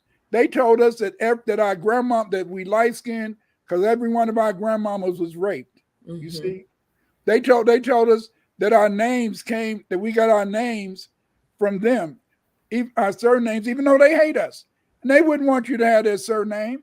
But see, Right. they were able to take away our heritage, take away our history by just making us feel that we were all just Africans. Yes, we do have we have African ancestry, but we have other ancestries too. You see, we have other heritages. And see, this is the whole point in it. That's why we had to create a larger picture. We had to, in a sense, begin to go down a path that's kind of scary. Why is it scary? Because see, we had to go down a path of love. What the hell you talking about? We had to go down a path of love because, as you said, Eve, love is not a state of mind. Love is a state of being. You see, if you love your partner, you love your children, you love your parent. Well, you can love somebody else that's not your partner, that's not your child, that's not your that's because you learn in a sense. But see, most of us have an infantile feeling of love, and we feel that the only way that we can really show love is we got to have sex with that person. You see, that's why I think a lot of people become homosexual because they feel that since they really like somebody, they feel that the ultimate like is to have sex with that person. You know, and that's just the way it is. But I mean, damn, the point is this is not true. You can love a person and you don't have to have sex with that person. You Hmm. can love a person by just in a sense understanding that that there's platonic love. I love you for being you. Right. I agree. I think reality is that, once we start operating from this state of being from love, then people will stop trying to be in control of everything. You will realize that you have a role and that you can function wonderfully in that role and not have to do much more than that because everybody's doing what they're supposed to do. Yeah. Creates Junior taking our culture, bastardizing it, and using it to create the illusion of their existence and belonging on this planet. I'm thankful for shows like this to help me see through it all. We thank you for coming. Tomorrow when I do my show, I'm going to do a show on Black culture, and I'm gonna try to tie all of our culture together. So check me out tomorrow at 3 p.m. 3 p.m. I'm going to be talking about our culture and what our culture is, how it originated, and the many aspects of our culture. Because see, a lot of us don't even understand the uniqueness. See, we people are saying, "Damn, why are foundational Black Americans unique?" You're unique. You're unique because your descendants are the Aboriginals. You're unique because your descendants are black Irish who are great architects who built the music over there in Ireland and Britain. And in a sense, they were brought over here and they were made to be chattel slaves. They didn't come in the potato famine. That was white people. Mm-hmm. See, the black Irish came. They owned estates. You see, they owned farm, and it was these poor whites. And see, and they were so the white man was so slick. While he had the black Catholics and the black Protestants fighting each other, after they just about killed each other off, they took over. See, they always use our disunity against us. And how do they disunify us? Because they get us to play into our nationalities. I'm a Hebrew, Jew, Moor, Cherokee, Yoruba, Yamasi, Igbo. So they have us fight each other. But the craziest thing to me, Eve, is why do we fight each other when we see them sticking together to fight against us? I don't understand that. That tribalism thing is real. It's like now we're trying to be black first, and they should have been black first. And if they were black first before these other people decided they were going to be, I'm white and I said so, then there would have never been a takeover, because they would have seen the game before it was even played. Mm-hmm. But when we are operating individually, my castle, that's your castle over there, well, I don't have to love you over there, because you're not even me, even though we look like each other or we share a story. But I was thinking about what you were talking about, how we've been ethnogenocided off of everything that's ours. That interruption and then insertion of a bunch of lies. That reality is that if people go back to the source and find the truth, well, now we're in a very powerful position. And I don't know if people are ready to take the reins as much as they would just like somebody to tell them what to do. And if you are a person who's waiting for someone to tell you what to do, well, your reality is that you're going to be lacking. Yeah. But the people who are out here trying to make a way and create their own reality, well, I think that they can bridge the gap. Yeah. But it's understanding and realizing, in a sense, is that you don't want to be a traitor, because see, sometimes we can be working for the benefit of the Caucasian and don't know it. And we can be thinking that we're really trying to help everybody. How you doing, Timbo? But a lot of times, in the sense, we have to really understand and really think about it. Dorel says Lario Miles' Afro and Indigenous intersectionality in America is known as Nomen. It is a cool book, but yes, it's true. But the thing is that I've been out here writing for years, and so there's a lot of stuff out there. But the most important thing is that we had to learn how to love. We had to, in a sense, begin to understand that our realities is more than one reality, and we're trying to live these realities. Eve, did you want to say something? It's been 2 hours before we close the show. Look, just if you have a chance to check out my site, I would love for you to want the math to math. I'm really feeling the statement because it speaks to everybody across environments. People see that their paychecks aren't adding up, or they're seeing that who they voted for. I voted for Obama once. Okay, just like you, Dr. Winters. I'm not going to say I voted twice. Oh, I was a chump twice. My wife didn't vote for him at all. But go ahead. I'm sorry. But you saw a black man, a melanated man in office, and nothing happened for the melanated people who are here. The math won't math, and I think that when people get comfortable calling things out, that's when things start to change. We've been eating a lot of shit, and then we're told we're supposed to like it. No, I don't like shit. I don't want to eat shit. And I need people to get comfortable, not having funky doo-doo breath, right? Because we're trying to change the narrative. We're trying to create realities where the children that we're birthing and rearing are going to be able to grow up and make their own reality. They can pave their own way, and it won't be because of my trauma or your trauma, holding them back. But if you're told that you got to eat shit for breakfast, well, that might make you grow up and feel some kind of way about your reality.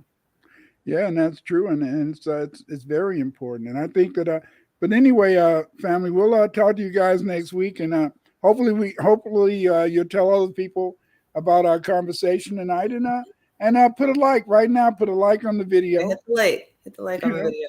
That's right, and subscribe so you'll know when the next video is coming out. And we love you guys, and we love the chat. How you doing, TW?